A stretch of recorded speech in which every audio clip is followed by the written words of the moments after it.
check out this 1,700 square foot home. It has 3 bedrooms, a pool in the back, and it was recently renovated and only cost $69,000. Would you buy or consider buying this house? Yes. You show of hands.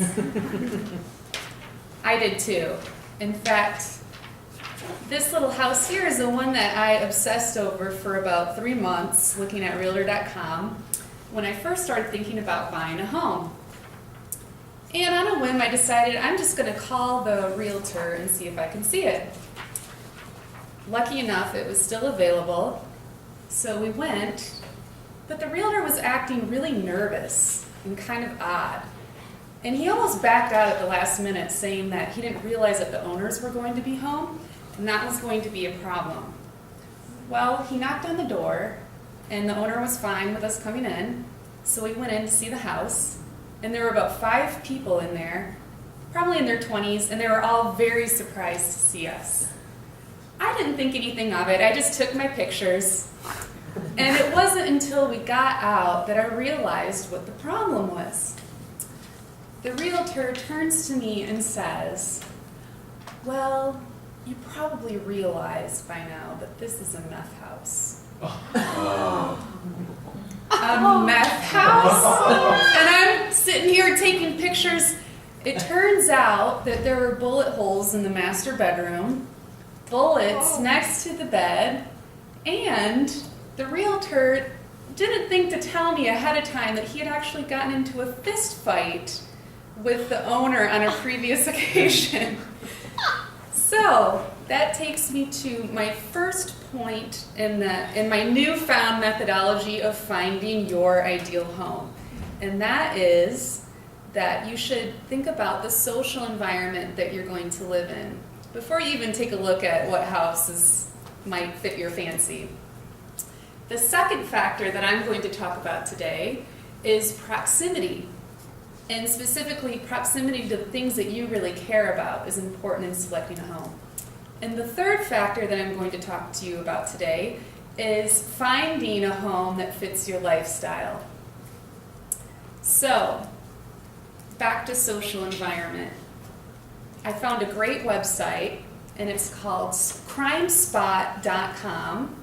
You can go to this website, and you can see the crimes. It's a map-based application, which is great because you can drill down to the neighborhood scale and actually see the type of crime that was committed, when it was committed, and the point location of exactly the intersection. So I used this in my first criteria of selecting a home, and sadly, but not too much of a surprise, this little cutie fell off the list. So that was my first step. The second step is I really wanted it to be close to where I work and where my husband works. Previously, we were living in North Scottsdale, and he had to drive to South Chandler for his work. I had to drive to downtown Phoenix, so our weeknights were pretty much sitting in the car, eating dinner, and going to bed. And that wasn't really the lifestyle that we wanted, so we kind of set up our own boundaries of the very south part of Scottsdale, Tempe, or the west part of Mesa. So now we have this kind of circle of area that we're interested in, plus that social environment factor overlay. And I would recommend, if you're looking for a home, that you kind of follow this same criteria and come up with the things that are important to you. So for example, if you have kids, maybe looking at how good the schools are is something that's really important to you. Maybe if you know that you're only going to live there for 5 years and you're going to move, you want something that's going to hold its value through those 5 years. And there's a website you can go to called neighborhoodscout.com.